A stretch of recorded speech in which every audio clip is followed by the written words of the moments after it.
All right. Well, first of all, thank you. Thank you for spending an hour with us. We want to make this a very engaging conversation and leave you with 3 to 5 things to take away from today. That's the goal. I'm first of all, thank you for having me back on stage, and I'm humbled to be with 3 outstanding leaders here across 10 states in the United States, and I'm truly humbled to be here. I'm also excited. Who was at the keynote this morning? I'm sure tons of people were at the keynote this morning. So many new things to talk about. We're going to incorporate some of that into our session as well. Just a little bit about me. I serve healthcare and life sciences organizations in the areas of cloud, digital and data modernization with a focus on AI enabled. I've spent my life and my career in the healthcare industry. A little shout out to my alma mater of Mass General Brigham and Dana-Farber. And I'm actually thrilled to be here on stage with three leaders that we're gonna walk through. They're driving real change in our healthcare system. It's not another healthcare system, it's our healthcare system. And these leaders are driving change across 10 states. Jeff Hook is the CIO of Nuvance Health in Connecticut and New York. Raj Nair is the CIO of WellSense Health Plan, which is part of Boston Medical Center across Massachusetts and New Hampshire. And Mike Regan is the EVP and CTO of Banner Health in Phoenix, Arizona, across 6 states in the West as well. We're going to talk as a panel, a little bit of a panel discussion for about 40 minutes, and then we're going to line up some Q&A for the end. But it depends on how the conversation goes and where we go in the conversation. So let's get this started.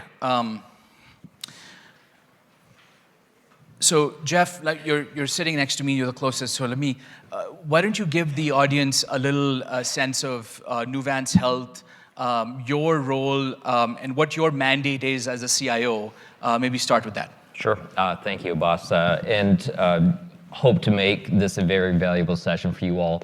As a CIO of a provider healthcare organization, I'm responsible for the technology. I'm responsible for the applications. I'm also responsible for making sure that the data and insights that my leaders and my partners need are readily available. Similarly, they get very excited about announcements that come out online or at forums such as this about AI, what's it going to do for us, and there's demands. We need to see AI in our organizations. We need to improve the patient care experience. I don't know if you're aware, huge clinician, physician burnout challenges, so we need to be more productive with less people across the organization, and those are the challenges that I work with and work on with partners to make sure we can solve. So from that standpoint, that's what I do for 7 hospitals, a couple hundred medical practices, and a few things here and there in between. And before we get to Raj, I want to thank Jeff again.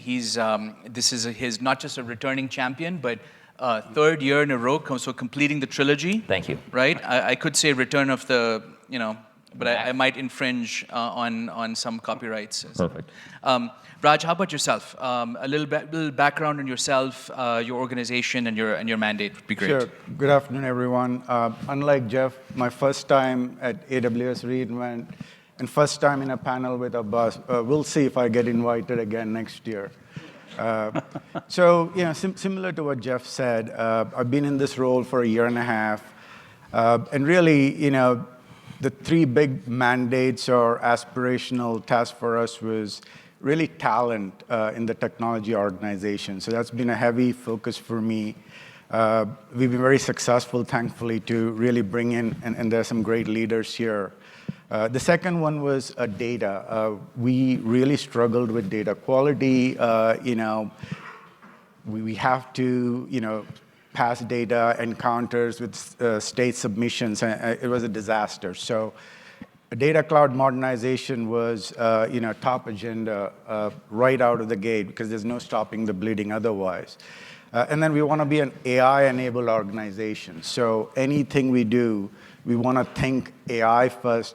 And when I say AI, it's really AI and automation, because there are a lot of benefits you can bring in where you really don't need a sophisticated AI model or a Gen AI, right?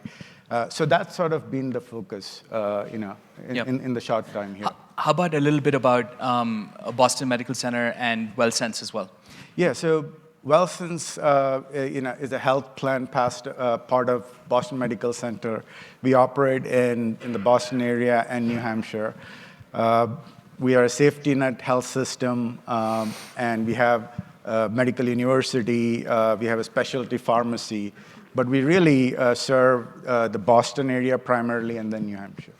Wonderful. Not to have any favoritism, but I am a hometown health system guy. So, Mike? Thanks, Boss.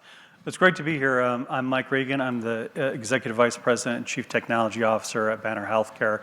I'm a pretty new addition to their senior leadership team. Been there just about 6 months now. I'm responsible for IT, for digital, for data, and for innovation. And we're a pretty big organization, about 55,000 employees across 6 states. A little over 30 acute care facilities, about 200 different locations of care, plus a lot of administrative office spaces. I was so excited to join the senior leadership team because they were very, very tech savvy and tech forward, and really wanted to innovate in healthcare and really change the experience to make healthcare easier. And so, our mandate, we have a very healthy growth agenda to kind of grow as an organization, but also really about changing quality, the experience to all the patients and members we serve, as well as really reducing that administrative burden of the people who work there through new technology and innovation. So we have an aggressive agenda over the next 5 years, and we hope that we will be doubling in size over the next 10. That's great. So, Mike, let me start with you, because you, as you said, you've only been there 6 months, but I feel your mandate is to be bold, and you're driving. I would say not just driving, you're leapfrogging. You're leapfrogging when it comes to data and AI on the digital side, as well as maybe talk a little bit about your vision for not just Gen AI, but AI in general, and where do you see it going from here? Sure.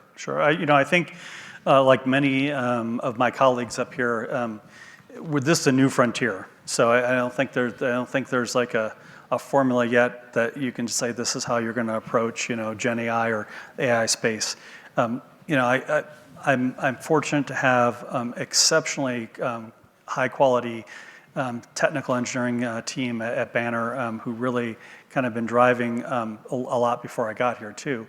But I think, in general, we understand that data is really the new currency of healthcare, and that we need to understand our data in very, very, very different ways than we have in the past.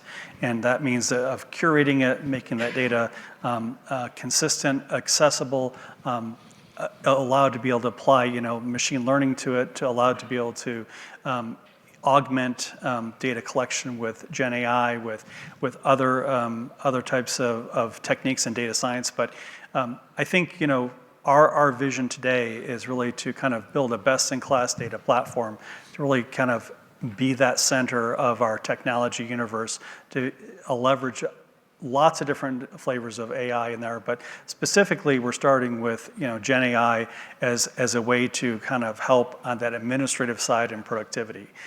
Our leadership team's also put a pretty audacious goal out there of reducing the administrative burden on our clinicians by 50% over the next 5 years.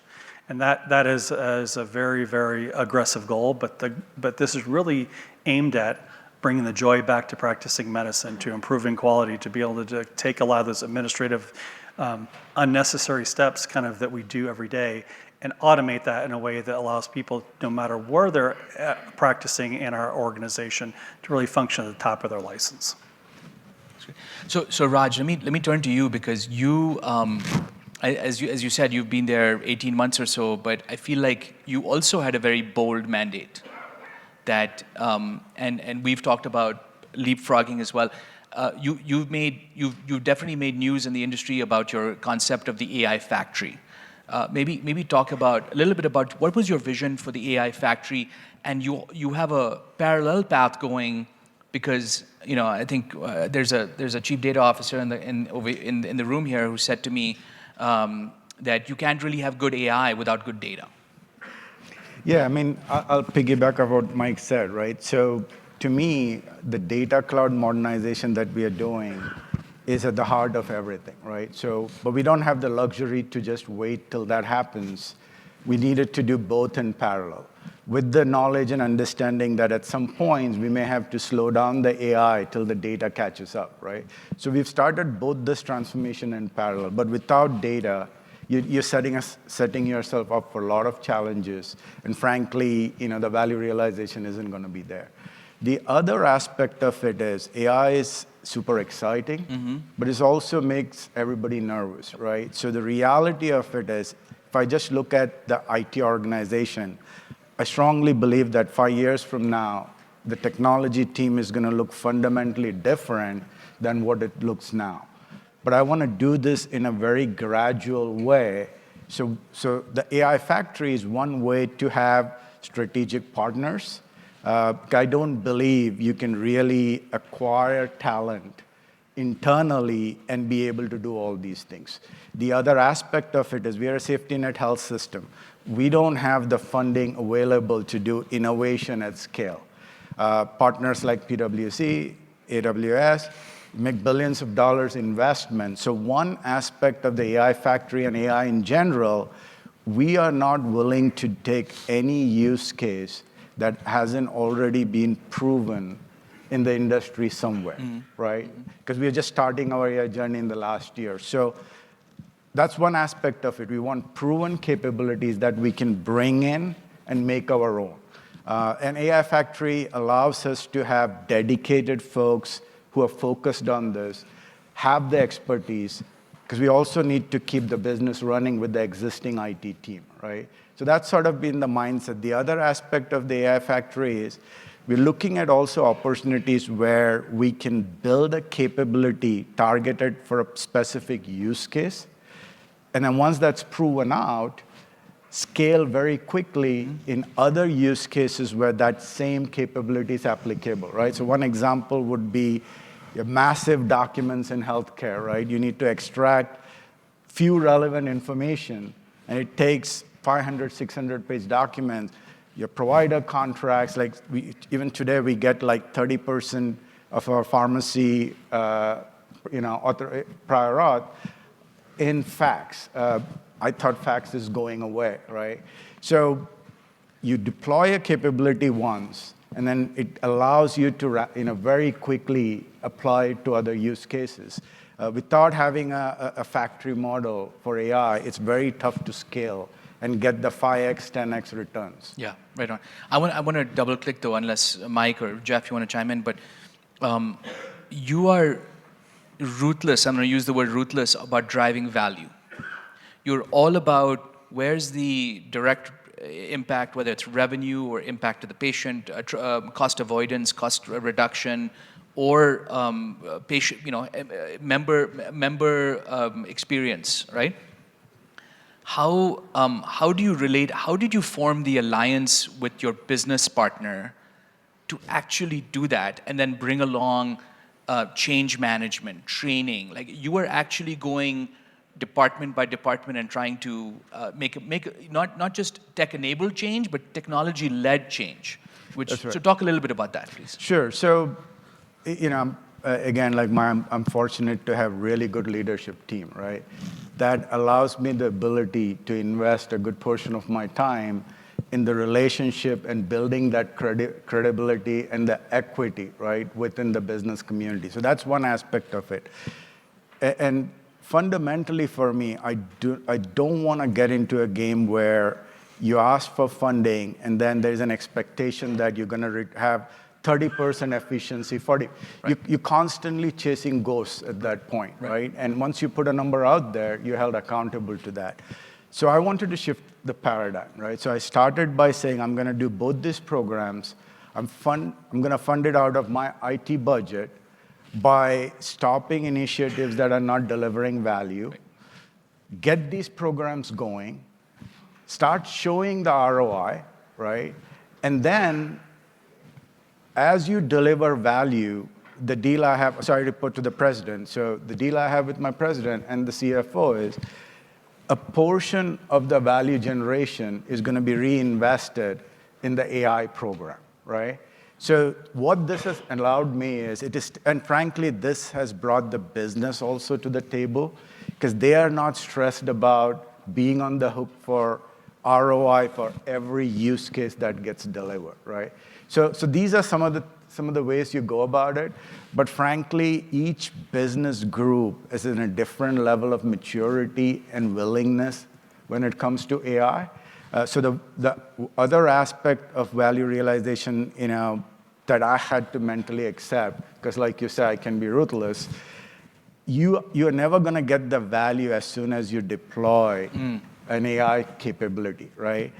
And then depending on the business group and where they are, you may get 30%, 40% of the value you thought upfront. Over 6 weeks or 6 months, you may get the remaining 30, 40%. And then you have to have business process reimagined, right?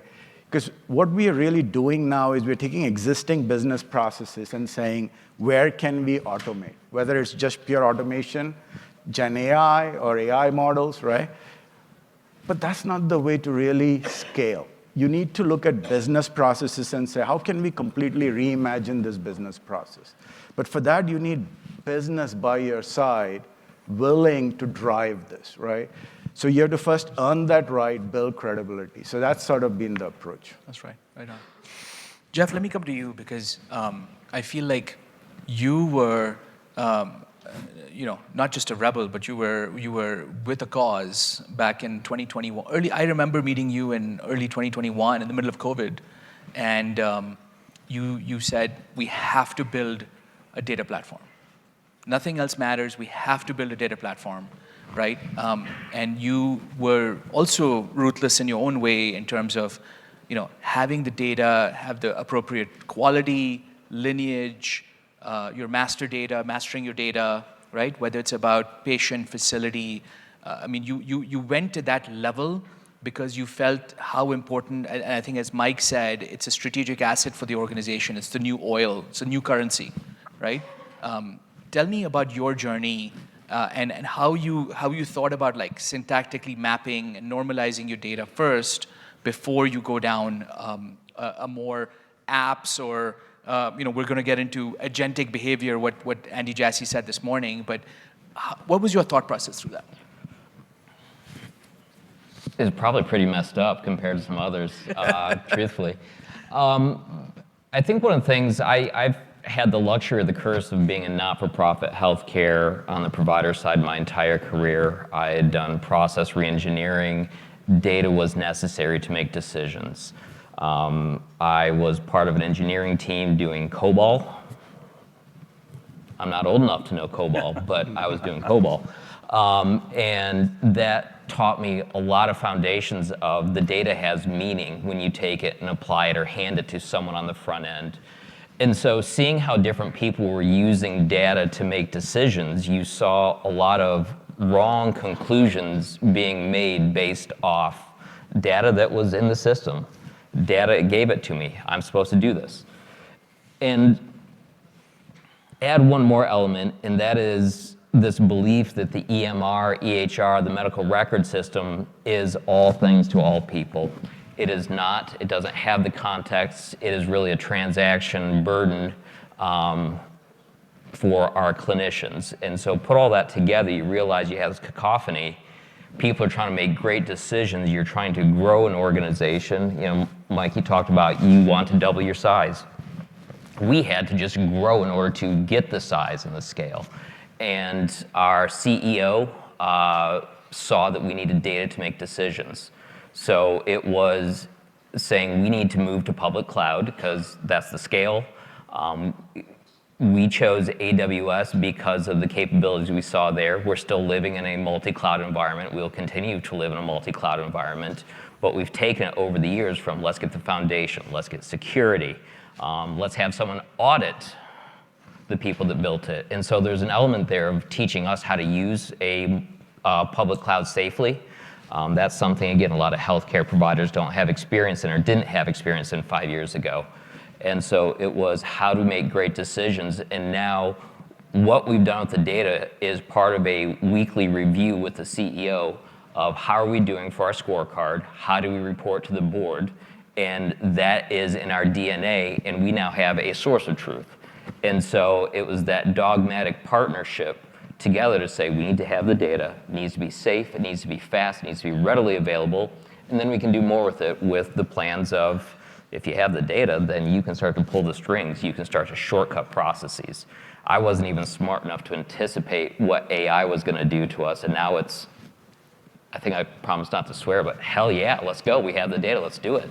So from that standpoint, I feel like you're sitting on a strategic gold mine, right? Like your data platform is, I mean, it's Raj. How easy was it for you to, adopt whether it's Amazon Bedrock and start the process? I know you're AI leaders in the room here, so I have to be careful. But it was simple, right? I mean.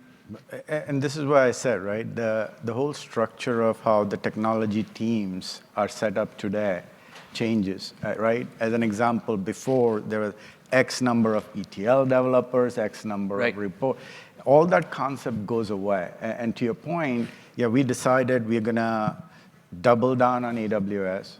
We're gonna stay native as much as possible. Again, cost is a big factor for us. And the speed to market was tremendous. That's right. Right? And we all heard Amazon Q. We've been dabbling with it a little bit, so super excited to get that acceleration going.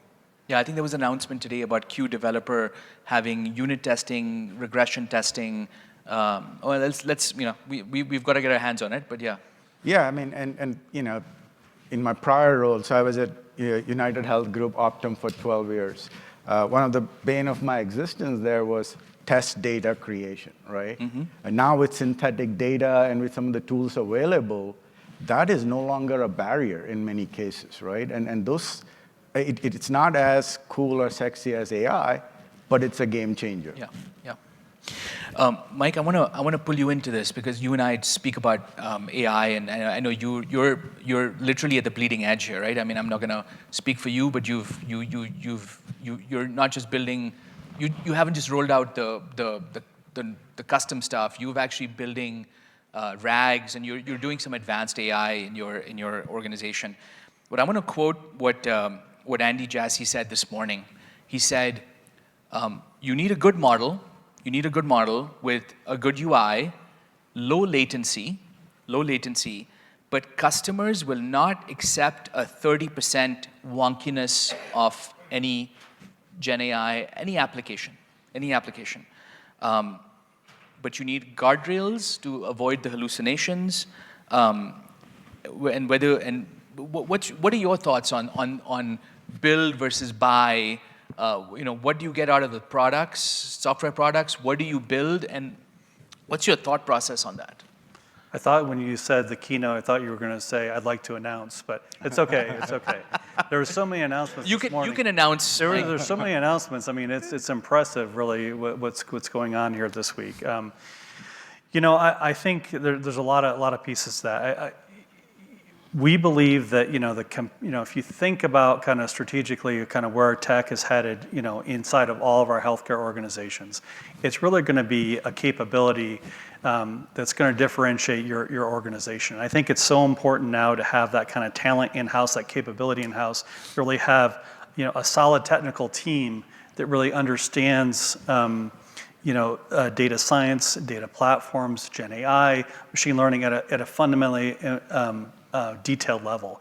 That doesn't mean that we have to build everything ourselves, and we're definitely kind of leverage partners, and I think partnerships are critical in this to stand on the shoulders of others. In our enterprise app space, our ERP vendors, our EHR vendors, and all of them are going to be bringing AI to the forefront, and we're seeing that kind of at a very rapid pace. A couple thoughts on that. One, I think it's really important early on to develop your own large language model, your own kind of version of that for your organization that is regulatory compliant and really gets to the regs. And so something that you can feel safe that your data is protected, that you understand where your data is being used. It's not being used in kind of a public training kind of model, that you can put PHI in it if you choose to, once you get the comfort with that you can have the guardrails. And really what that all kind of speaks to is having kind of an ethical framework for AI inside your organization. Yeah. I think that's really an important foundational piece to anything dealing with AI.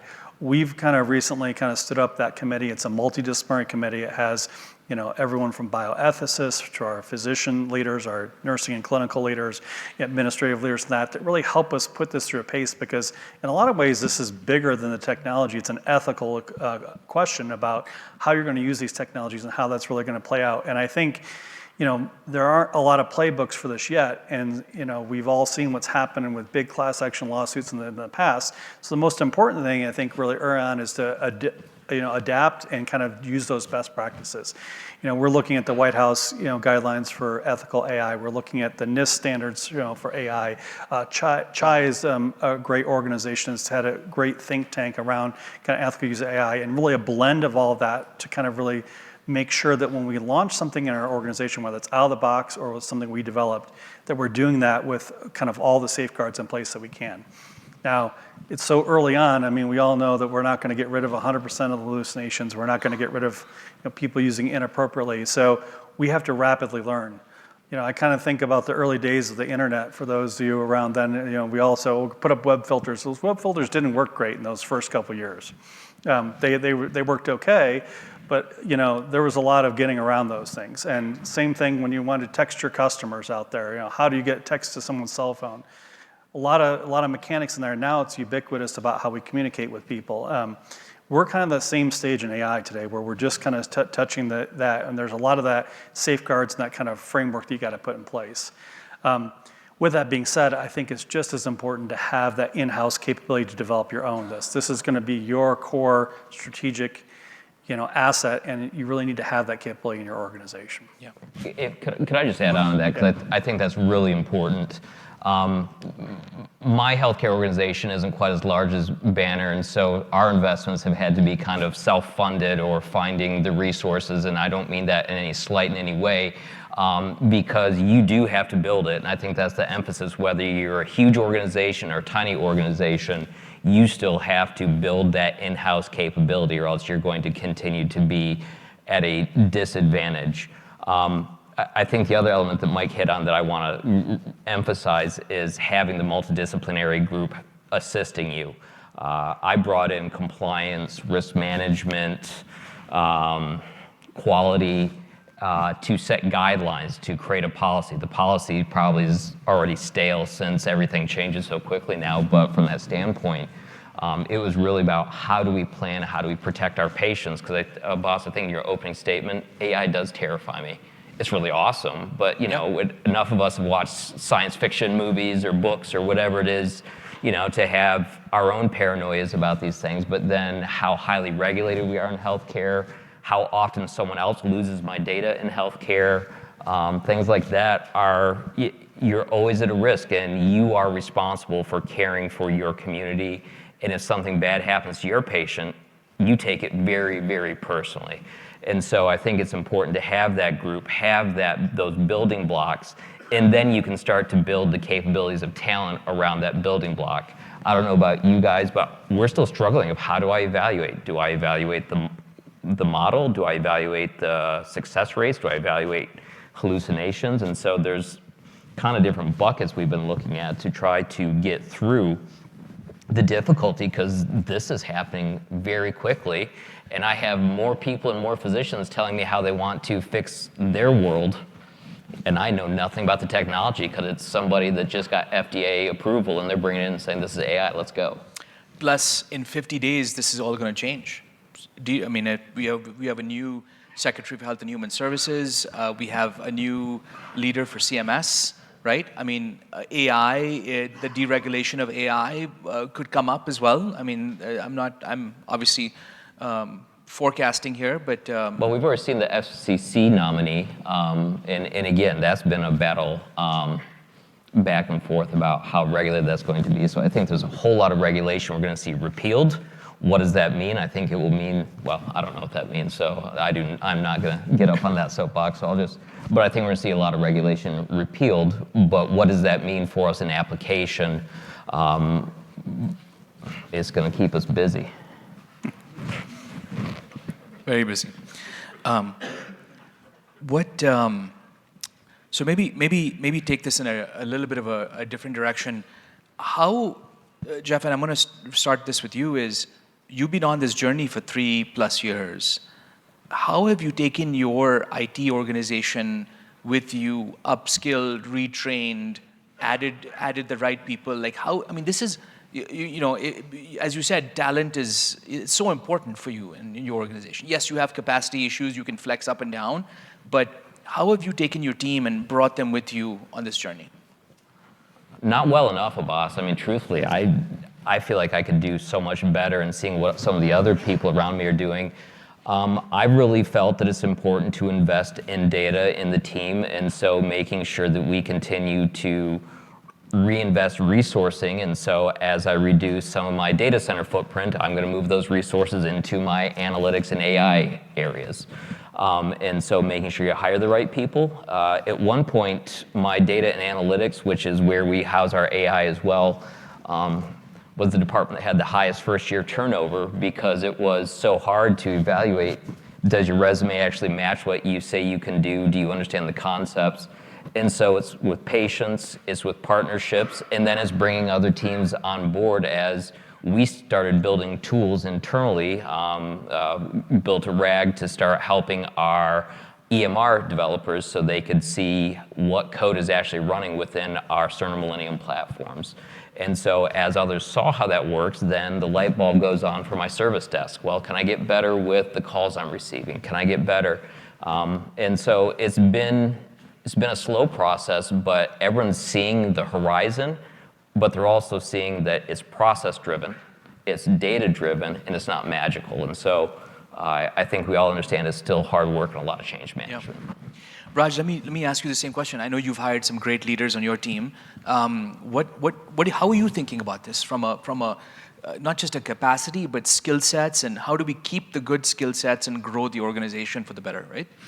Yeah, and I think it's not just, to your point, attracting the talent, right? It's also retaining them. Yeah. So, I mean, couple things. So we know change is coming, but what I started doing is any attrition, any open headcounts, I mean, strategically, we know we want to be in the data and AI space, right? And I'll put digital in there. So we started redirecting those to find talent in that space.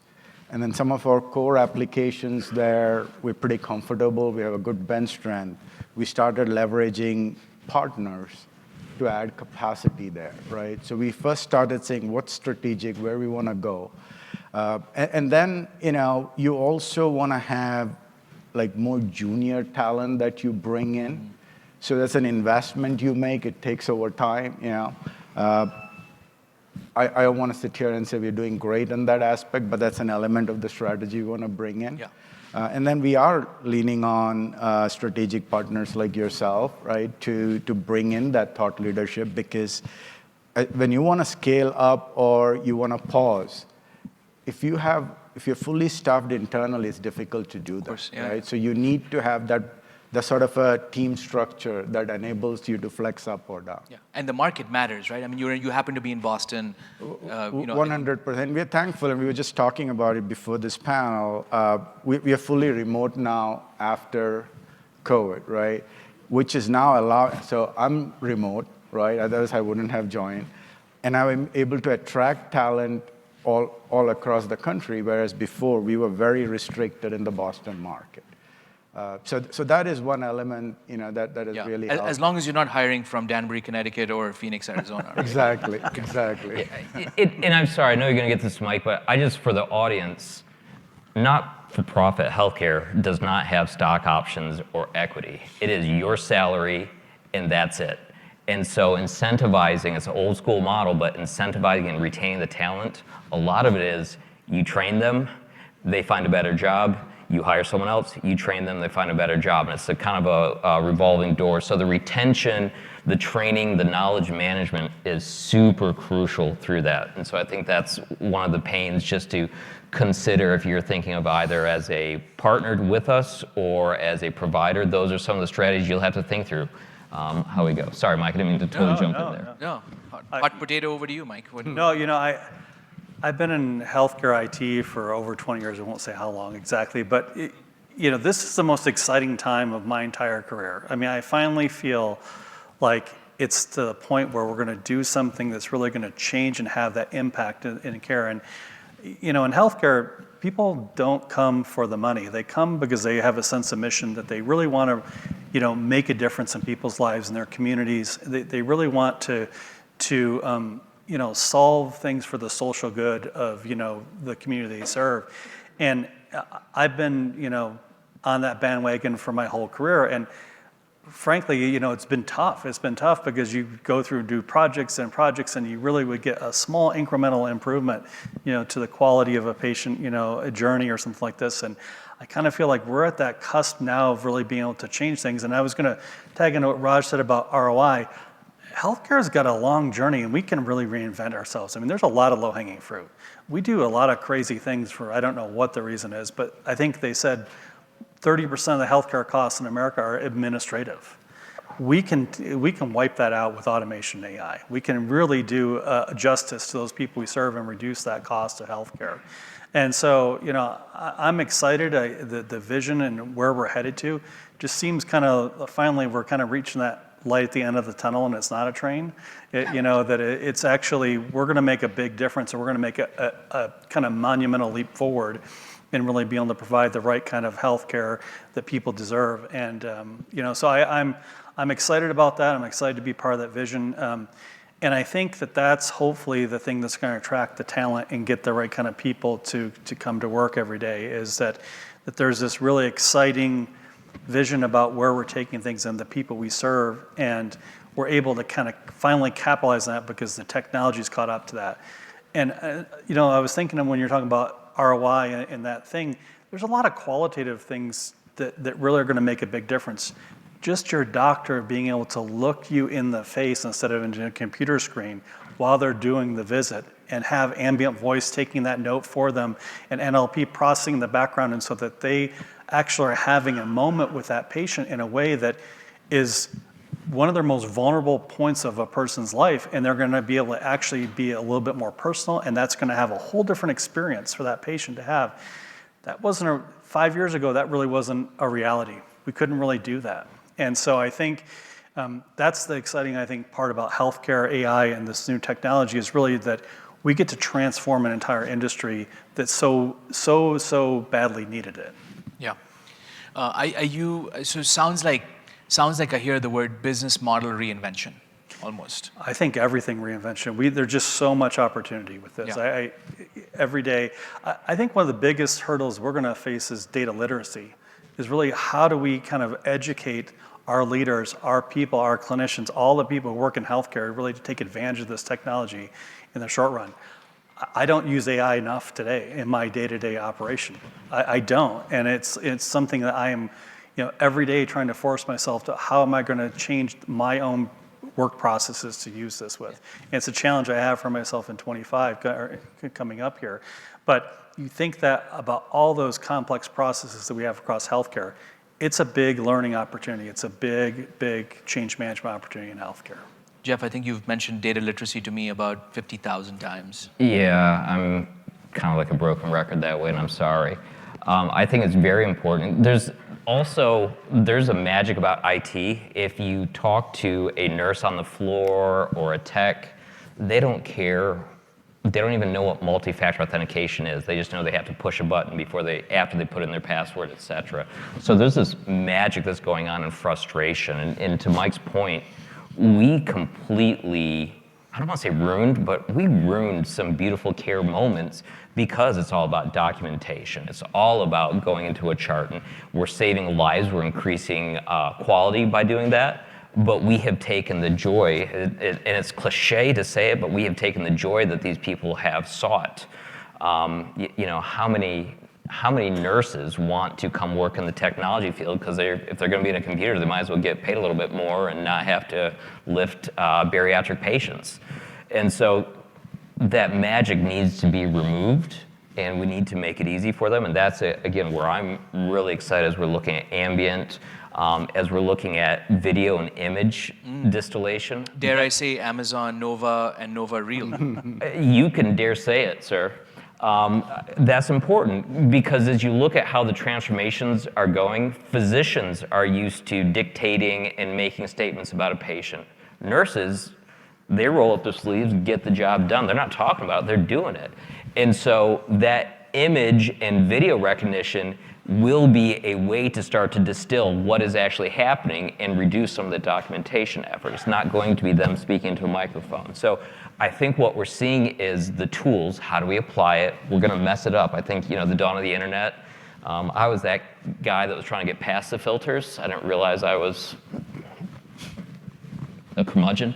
But from that standpoint, that's what we're going to be up against. People are learning how to do this. We're going to screw it up a couple times. Can we fail fast, fail cheap, and then go big when we find the successes? That's the ROI or the quality or the time back to family. Yeah. And just to add to what Mike said, right? So if you step back, this is the most exciting time to be in technology, right? So as an example, a year ago when I was in this role, the IT perception was extremely poor, right? We are very slow. Your standard response is 6 months, right? Now we are in a position. It's 6 weeks. Capabilities, right? Yeah. The time to value, time to market has significantly changed, yes. right? So has the IT perception. We are now considered a partner, right? Looking to help them versus, it's going to be 6 months, right? So it's also a great time to be in technology. That's also trickled down to professional services, right? The time to value and the time to respond to executives like all the three of you here is lightning quick now, right? Absolutely. So, yeah. So, and I think you're seeing that. So, let me. I'm sure there's a couple of questions here. So let me end on the last fortune telling here. So, 1 year out, 2 years out. There's so much, but we could do, but resources always constrained and limited. Again, just to mention what Andy Jassy said today, agentic behavior, right? Could that be applied to access to care, access to members? There's healthcare IT is a patchwork of products and solutions. Would that come together? Using AI at some point. What about the digital lens? We haven't even spoken about a patient member 360 and thinking through the journey from an AI lens here. Or it could be sort of fast tracking an acquisition using AI and data, right? Where do you see where do you see this going? Like if you want to place a bet, where would you see this in the next 12 months or 48 months? Want me to start? Go ahead, Raj. So I know this session is recorded, so we are all learning here, right? So I reserve the right in 6 months to completely change my mind here. But look, we are at a point now where we talk about hallucinations and things, right? So everything we are deploying, there's a human in the loop, right? It's all in a supervisory mode. Yes. So that's sort of where we are. I'm going to take the contact center, as an analogy to say, this is how I'm looking at it, right?